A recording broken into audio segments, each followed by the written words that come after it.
अब उस दिन 5 ट्रेनें जा रही है मान लीजिए, मतलब अगर बंदा पीएनआर नंबर दिया हुआ है, एज अ लगेज गाड़ी आने वाली थी, तो वो उनकी लगेज को तुमने पहले ही भेज दिया।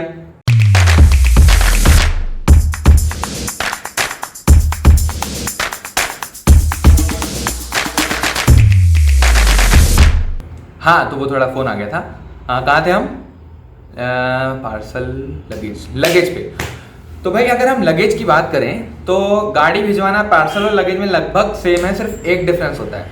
एक डिफरेंस ये होता है कि लगेज में आप खुद जा रहे हैं उसी ट्रेन पे। तो भाई जैसे मैं अगर मान लीजिए बॉम्बे से दिल्ली जा रहा हूँ तो अपना बैग अपने साथ में लेके जाऊँगा, तो वो हो गया मेरा लगेज। सेम अगर आपकी 2 व्हीलर है तो उसको भी आप एज अ लगेज ले जा सकते हैं। कितनी अच्छी बात है कि मतलब दिल्ली से आप बॉम्बे जा रहे हैं तो अपने एक्टिवा लेके मस्त जाओ और मस्त बॉम्बे में अपना एक्टिवा घूमो, फिर वापस लगे जाके बैठा लो। काम तो इजी लगता है, सुनने में बहुत इजी लगता है, थोड़ा हेक्टिक होता है। वो दर्द मैंने सह लिया। आपको मैं इजी फॉर्मेशन और बहुत इजी फॉर्मेट बता रहा हूँ जिसमें आपको बहुत ही आसानी तरीके से जा सकता है। क्योंकि आपको नॉलेज ना हो तो मैं आपको बता दूं कि गवर्नमेंट का जो रूल होता है कि मान लीजिए आप स्लीपर क्लास के बंदे हैं तो आपको 40 kg चलता है, मैक्सिमम आप 80 kg ले जा सकते हैं, उससे ऊपर नहीं। पर होता ही है कि अगर आप कलकत्ता की लाइन में जाएं या फिर कोई दूसरे रूट में जाएं तो वहाँ पे लोग तो भाई साहब इतना सामान ढो के भर देते हैं कि पूछो मत, क्योंकि वहाँ कोई टिकट या टीटी कुछ चीज़ ढंग से चेक होती नहीं। खैर वो सब छोड़ो, हमारा मुद्दा तो मेन था गाड़ी का। तो गाड़ी हमको ऐसा लगेज भेजना हो तो हमें अभी जाना होगा लगेज ऑफिस में, ना कि पार्सल ऑफिस में। उनका उससे कोई लेना देना नहीं है। तो लगेज ऑफिस में आपने गया, आपने कहा कि मुझे एक एक्टिवा भेजनी है, ठीक है भाई भेज देंगे। क्या चाहिए उसको? पेट्रोल खाली, गाड़ी पूरी पैक, सील पैक होनी चाहिए। उसमें भी वो पहले चेक करेगा कि भाई आपकी गाड़ी का पेट्रोल पूरा खत्म हुआ है कि नहीं, गाड़ी पूरा ऑन करके सब करके उसको दिखाना पड़ेगा। सेम यहाँ पे भी वॉल्यूमेट्रिक वेट के अकॉर्डिंग उसका पैसा लगता है। जो मैंने आपको वो रेट बताया था वो इसका बताया था लगभग 1000 रुपये। तो वो आपके लगभग इसमें 500 किलोमीटर के आसपास लगभग 1000 रुपये आपको लगते हैं। और रही बात वहाँ के दलालों की जो पैकिंग करते हैं, वो भी आपको ईजिली अवेलेबल हो जाते हैं। लेकिन ये थोड़ा सा ज़्यादा पैसा लेते हैं क्योंकि वो बोलते हैं कि भाई हम आपकी गाड़ी पूरा ट्रेन में डलवा के दिखाएंगे, हम मेरे जिम्मेदारी लो साहब। अरे बोलते हैं, कुछ होता नहीं है, मैं बता रहा हूँ। हुआ ये भाई, और हाँ, आपको लगेज में भिजवाना हो तो आप जो ओनर हैं वही उस गाड़ी को ले जा सकता है, अदरवाइज नहीं।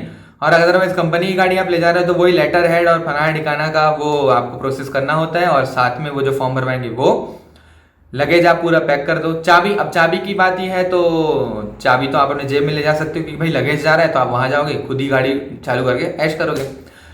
तो एज अ लगेज आपको ले जाना बहुत आसान है। पर एक चीज आपको ध्यान में देना है कि होता ये है कि ये क्या करते हैं भाई, आप जिस ट्रेन में जा रहे हैं अब उसमें जगह भी तो होनी चाहिए। भाई आपने तो रिजर्वेशन करा लिया, हाँ भाई मेरी सीट है, पर उनके पास जगह होनी चाहिए। अब मान लीजिए एक रूट जो बनता है बॉम्बे से, मान लीजिए लखनऊ का कोई रूट बन रहा है, या दिल्ली से लखनऊ की बात करते हैं, वो थोड़ा इजी बताने में लगेगा। दिल्ली से लखनऊ का मान लीजिए कोई रूट बन रहा है, ठीक है। अब उस दिन 5 ट्रेनें जा रही है मान लीजिए, और आपकी जो ट्रेन जा रही है उस ट्रेन में ऑलरेडी भरा हुआ माल आ रहा है। तो अगर मैं बात करूं दिल्ली को छोड़ के कोई छोटा डेस्टिनेशन जहां से ट्रेन बनती नहीं है मान लीजिए, तो हुआ ये कि दिल्ली से पूरा माल भर के आने वाला होता है। वो उनको पता होता है कि कितना माल भरा है, कितनी जगह है। मान लीजिए वो वाली ट्रेन पूरी भरी है, तो वो क्या करेंगे, या तो आपके 2 घंटे या 4 घंटे बाद वाली ट्रेन में डाल देंगे, या आपके 2-4 घंटे पहले वाली ट्रेन में डाल देंगे, ठीक है। अब पहले डालने का प्रोसेस कब होगा? जब आप जिस ट्रेन से जा रहे हैं उससे पहले 4-5 घंटे पहले आपने पहली गाड़ी बुक करा दी। अब उनको क्या होगा, यार गाड़ी तो मेरे पास आ गई है, उनके पास गाड़ी आ गई और उनको भेजना पता चल गया कि वहां भेजना है, तो डाल देंगे उस ट्रेन में। अब मान लीजिए आपने प्लान चेंज कर दिया जमा कराने के बाद, सर मुझे नहीं भेजना है, तो आप गए, आपकी गाड़ी ऑलरेडी जा चुकी होगी। वो हुआ मेरे साथ, क्योंकि मेरी ट्रेन मान लो रात की थी, तो उन्होंने क्या किया, दोपहर वाली और शाम वाली गाड़ी में ही ऑलरेडी भेज दी मेरी गाड़ी। अब मुझे पता नहीं। होता ये है कि प्रॉब्लम कहाँ आती है, हमने बुक करा दी, सब हो गया, अब मैं पहुंचा मेन डेस्टिनेशन में, क्योंकि लगेज ऑफिस जो होता है वो 24/7 ओपन होता है rather than parcel office. Parcel office का टाइमिंग फिक्स होता है कि 8 या 9 बजे खुलता है, 5-6 बजे या 7 बजे के आसपास बंद हो जाता है, वो उनका फिक्स है। लेकिन लगेज हमेशा खुला रहता है, क्योंकि लगेज भाई आपकी ट्रेन 3 बजे भी आ सकती है, रात के 12 बजे भी पहुंच सकती है, कभी भी पहुंच सकती है, तो वो हमेशा खुला रहता है। हुआ ये कि मैं उसके पास गया, बोला भाई मेरी गाड़ी इसी ट्रेन में जिसमें मैं आया हूँ, मेरी गाड़ी इसी में है। तो उसने वहाँ बोला कि भाई साहब यहाँ का कोई सील ही नहीं है। बोले ये क्या सीन है यार, सील नहीं है कहने से मतलब क्या होता है, ये फोटो में डाल दे रहा हूँ, यहाँ कहीं डल जाएगी, डल गई होगी जा। तो ये होता है सील, जो ये जो पीछे मतलब बोलना चाहिए इंजन के पीछे वाले डब्बे में जो लगेज भरा रहता है, उसमें सील सिंपल होता है कागज, उसमें लिखा रहता है कि भाई ये से ये से ये से ये, मान लीजिए अहमदाबाद से अगर कोई गाड़ी निकल रही है तो वो इंदौर में खुलेगी, उज्जैन में खुलेगी, लखनऊ में खुलेगी या कहाँ खुलेगी, तो वहाँ का 4 डेस्टिनेशन लिखा रहता है। अब मान लीजिए इसमें लिखा है कि अहमदाबाद से गाड़ी अगर गुना जा रही है फॉर एग्जाम्पल, तो वो बीच में इंदौर हो गया और मतलब जो भी कोई स्टेशन आता होगा, मंदसौर है, जो भी उज्जैन या जो भी कुछ आते होंगे, तो वहाँ पे नहीं खुलेगी। मतलब उनको अथॉरिटी बिल्कुल नहीं होती कि वो जो फर्स्ट डेस्टिनेशन ओपन करने का है उससे पहले वो खोल लें, क्योंकि वो इलीगल कहलाता है कि भाई जब उस डब्बे के अंदर सामान, जब जो भी सामान है वो गुना के बाद वाले स्टेशन में खुलने का है, तो तुम उसको पहले कैसे खोल लोगे। ये ड्यूटी होती है लगेज वाले यहाँ के ऑफिसर की। तो मैंने कहा कि भाई ऐसा कैसे हो गया कि मैंने जो बुक कराया था वो स्टेशन का डेस्टिनेशन इसमें लिखा ही नहीं है, क्योंकि वो बोला कि भाई इसमें कोई डेस्टिनेशन लिखा नहीं है कि आपकी गाड़ी यहाँ पे आई है और आप बोलते हो कि ये लगेज में है। मैंने बोला भाई लगेज में आई है, मेरा PNR लिखा हुआ है, ये रही उसकी पार्सल की टिकट, क्योंकि वो आपको पार्सल टिकट देता है कि आपने इतना रुपये पे किया है, ये आपकी पार्सल टिकट है। तो वो बोला यार पार्सल टिकट नहीं, ऐसा कैसे होगा, होता ही नहीं है, उन्होंने ऐसी गलती कर दी, ये हो गया वो हो गया। तो मैंने बोला ठीक है भाई कंप्लेन करा लेते हैं। तो मैंने कुछ नहीं किया, मैंने एक सिंपल, एक तो बहुत अच्छी बात कहें कि हाईटेक हो रहा है अपना इंडिया और डिजिटल इंडिया होने के कारण ये बहुत अच्छी आपको एक खुशखबरी बता दें कि रेल मदद जो है, नेट में आप डालिए रेल मदद, आपको टोल फ्री नंबर वगैरह मिल जाएगा। रेल मदद में आपने कंप्लेन कराई और तुरंत रिजोल्यूशन होता है। ये तो मैंने परफेक्ट, मैंने 3-4 बार रेलवे में मैंने चेक कर लिया। रेल मदद में मैंने कंप्लेन की, भाई मैंने PNR हिसाब से लगेज के हिसाब से दिया था, ये ऐसा हो कैसे गया। तो वो बंदा बोला ठीक है मैं बताता हूँ आपको, 3 घंटे के अंदर में वो आपसे टाइम लेगा कि 3 घंटे के अंदर मैं आपको रिजॉल्व करूँगा। मैं भाई 3 घंटे में स्टेशन बैठा रहूँ। तो बोले सर बैठना हो तो बैठो, नहीं बैठना हो मत बैठो, क्योंकि इसका टाइम इतना लगता ही है। और बिलीव नहीं करोगे, जब भी मैंने रेल मदद में ये जो इंक्वायरी जनरेट की या कंप्लेन जनरेट की, तो with in half an hour के अंदर तो इनका काम हो जाता है। बोलने के लिए 3 घंटे बोलते हैं, लेकिन ये बहुत ही बेस्ट, इनका जो कस्टमर सर्विस है बहुत ही अच्छी है। हो सकता है शायद ये प्राइवेट को दे रखे हो या फिर हमारे सो कॉल्ड सरकारी नौकरी वाले भी थोड़ा एक्टिव हो गए। तो उनका फ़ोन आया कि भाई साहब आपका जो पार्सल मतलब जो लगेज है, जो मतलब आपकी गाड़ी है, वो ऑलरेडी डिलीवर हो चुकी है। मैंने बोला कैसा हुआ, वहाँ तो लॉक नहीं था। फिर क्या हुआ, अब हमने वाट लगा दी इनकी, कहाँ, रेल मदद में फ़ोन करके।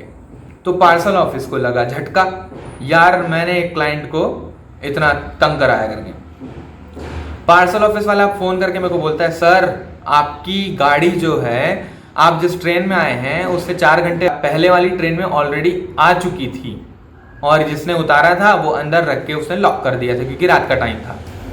तो मैं माफ़ी चाहता हूँ, आप अभी आके ले जा सकते हैं। मैं बोला बड़ा अजीब है यार, मतलब अगर बंदा PNR नंबर दिया हुआ है, एज अ लगेज गाड़ी आने वाली थी, तो वो उनकी लगेज को तुमने पहले ही भेज दिया। तो मतलब कारण ये होता है कि उनके पास जगह नहीं होती, और जिस ट्रेन में जगह हो और उनको आपको डेस्टिनेशन में पहुंचाना है तो वहाँ पहुंचा देते हैं। भाई अगर जहाँ मैंने गाड़ी जमा कराई वो ऑफिसर का भी एक हिसाब से ठीक ही मतलब था, मकसद था कि भाई जो ट्रेन खाली जा रही है 4 घंटे पहले, मैं उसी में डाल दूं, ताकि बंदा तो उसके 4 घंटे बाद पहुंचेगा, तब तक उसका लगेज उसके हाथ में होगा। पर ये चीज़ नेक्स्ट जहाँ से मुझे कलेक्ट करना था, उस ऑफिसर ने इस पर डिलाई कर दी। उसने ये नहीं कहा कि भाई हाँ वो गाड़ी एक तो आई थी, पर एज पर रूल तो ये होना चाहिए कि जिस गाड़ी में आप जा रहे हो उसी गाड़ी में आपका लगेज जाना चाहिए। तो ये प्रॉब्लम आ सकती है आपको, तो इसमें आप घबराइएगा मत। और वो सील वाला सिस्टम मैंने पहली बार देखा कि भाई जो लगेज वाले डब्बा जाते हैं उसमें ऐसे सील लगाते हैं ये लोग, ये मैंने पहली बार देखा। और एक रूल है गवर्नमेंट का कि अगर इंडियन रेलवे का, कि अगर आपको वो सील ओपन करवानी है तो तो जिसका सामान है, मतलब जिसके पास लगेज टिकट है, जैसे मेरे पास थी, तो वो वहाँ होना चाहिए। और इंडियन रेलवे का लगेज रूम का ऑफिसर होना चाहिए, एक टीटी होना चाहिए, और चौथा मतलब जो इंडियन रेलवे पुलिस, रेलवे की पुलिस होनी चाहिए। ये अगर 4 लोग होंगे तब वो लॉक वो खोल सकते हैं कि भाई हाँ, चारों की प्रेजेंस में हमने ये लॉक खोला, क्योंकि ये बहुत बड़ा इशू होता है, सेम एज अगर आप चेन पुल करते हो उसी के हिसाब से। तो ये थी कहानी हमारी कि कैसे हमें भेजना है। अगर आपको कोई डाउट लग रहा हो कि मैंने कुछ चीज़ कवर नहीं की, तो आप कमेंट कर दीजिए, फिर मैं एक्सप्लेन आपको एज अ रिप्लाई भी कर सकता हूँ। और अगर वीडियो बनाने की ज़रूरत पड़ी तो मैं ज़रूर बताऊँगा। तो अगर अच्छा लगा तो लाइक कर दीजिएगा, क्योंकि मैं पर्टिकुलर एक टॉपिक पे बात नहीं करता, जो हमारे डेली जीवन में घटनाएं घटती है या जो चीज़ में लोगों को दिक्कत होती है, क्योंकि जो अगर मेरे को दिक्कत होगी मतलब लोगों को दिक्कत होती होगी, और मुझे इसमें बहुत दिक्कत हुई थी ये गाड़ी मंगवाने में या भिजवाने में, तो मुझे पता है। तो अगर मैं सफ़र कर रहा हूँ तो मैं ये चाहता हूँ कि आप उस चीज़ में सफ़र ना करें। सफ़र मतलब वो वाला सफ़र नहीं, परेशानी वाला सफ़र। तो आप जो मैंने रूल बताया, रेगुलेशंस बताया, उसके अकॉर्डिंग आप चलिए, कोई दिक्कत नहीं है, गाड़ी कोई ख़राब वराब होती नहीं है और सेफ है, पैसे आपको बहुत कम लगते हैं। अगर मैं ये चीज़ लगेज वालों से बात करूंगा तो वो नियर अबाउट 3,500, 3,000, 4,000 के आसपास लेते हैं। कॉस्ट इफेक्टिव जाना है, टाइम भी कुछ ज़्यादा खोटा नहीं जाता आपका, क्योंकि जिस ट्रेन में आप जा रहे हैं उसी पे, और आपको ट्रेन से घर जाना है तो बस अपनी गाड़ी 2 व्हीलर उठाया, घर पहुंच गए।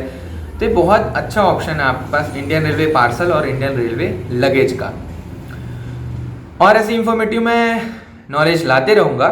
वैसे मेरा मेन मुद्दा था कि घूमने के रिलेटेड मैं डालूँ, और आगे भी शायद उम्मीद करता हूँ कि घूमने के रिलेटेड मैं डालूंगा।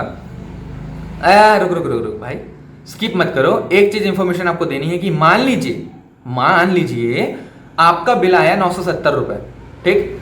आपने क्या किया, उसको 1,000 रुपये दिया और निकल पड़े। नहीं भाई साहब, 30 रुपये आप क्यों दोगे उस सरकारी आदमी को? यही आप गलती करते हैं कि जो आपने वो 30 रुपये दिया, वो एक हिसाब से आपने करप्शन इन इंडिया बढ़ा दिया। तो आप इंडिया में करप्शन मत बढ़ाइए। 30 रुपये जो आपके लायबल थे वो आप उसको वापस लीजिए। चेंज नहीं है, चेंज इकट्ठा करके लाइए, लेकिन आप वापस लीजिए।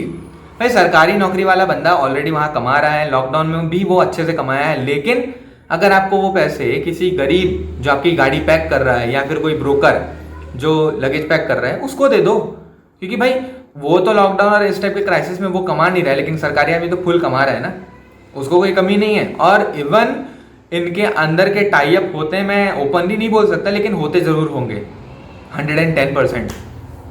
इसलिए घूस मत दीजिए किसी भी सरकारी दफ्तर में, प्लीज घूस ना दें। नमस्कार, और फिर से मैं मिलते रहूंगा। और सब्सक्राइब कर दीजिएगा, बेल आइकन इसलिए दबा दीजिएगा क्योंकि ईद का चांद कभी भी आ सकता है, तो आप चांद कब उगेगा आपको पता चल जाए।